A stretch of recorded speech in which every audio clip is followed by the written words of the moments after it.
मैं एमडी मुजम्मिल हुसैन और आप सबका स्वागत है द चैनल होलिस्टिक हीलर पे। पिछले सेशन में हम एटीट्यूड ऑफ प्रैक्टिशनर कर रहे थे, तो उसी को कंटिन्यू करेंगे इस सेशन में, attitude of the practitioner.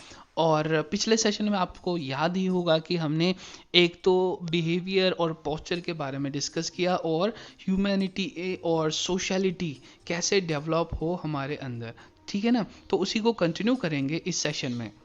Acquiring medical knowledge and gathering information. तो अब ये है कि हमारे पास जो भी पेशेंट आएंगे, ऐसा तो नहीं है कि वो डायरेक्ट हमारे पास आएंगे।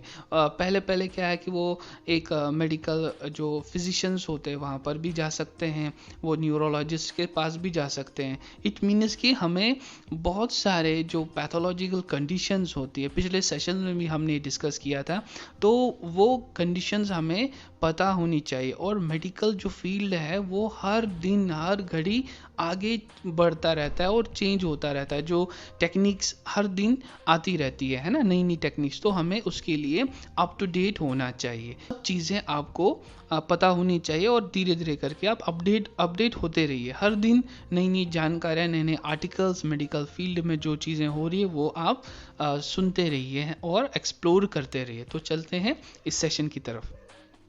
Patients of various diseases visit JMMT clinics. Among them, patients there may be those who should visit physicians, as JMMT practitioners play an important role in medicine. They should be able to detect some diseases during examination and cooperate with physicians for diseases susceptible for JMMT treatment. Practitioners must correctly understand the pathology of the in order to provide a high quality medical care. Therefore, practitioners should have profound medical knowledge. Since medicine is advancing every moment, knowledge that was learned in the past is not sufficient, and practitioners should always gather newest medical information. तो ये चीज़ें आपको पता होनी चाहिए, आपका जो भी अपडेट होना चाहिए। तो एक पॉइंट है जिसके बारे में हमने पहले डिस्कस किया कि नॉलेज होनी चाहिए। और जो भी ससेप्टेबल जो चीज़ें हैं, डिसीज़, जो अगर हमारे पास डायरेक्टली पेशेंट आ रहा है तो हमें ये अंदेशा हो कि ये आगे ये प्रॉब्लम है कि आगे बढ़ती रहेगी, प्रोग्रेसिंग है, तो हमें पेशेंट्स को रेफ़र भी करना चाहिए। Continuous efforts to improve the skills to treat the patients by using JMMT, practitioners should always improve examination and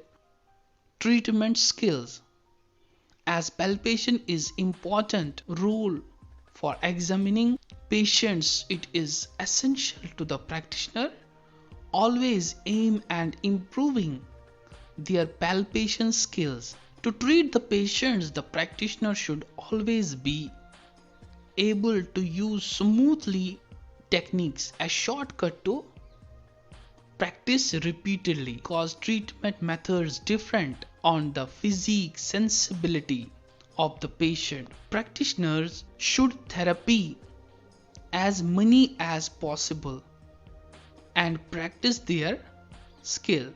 Willful attitude training and cease interest in treatment is also important.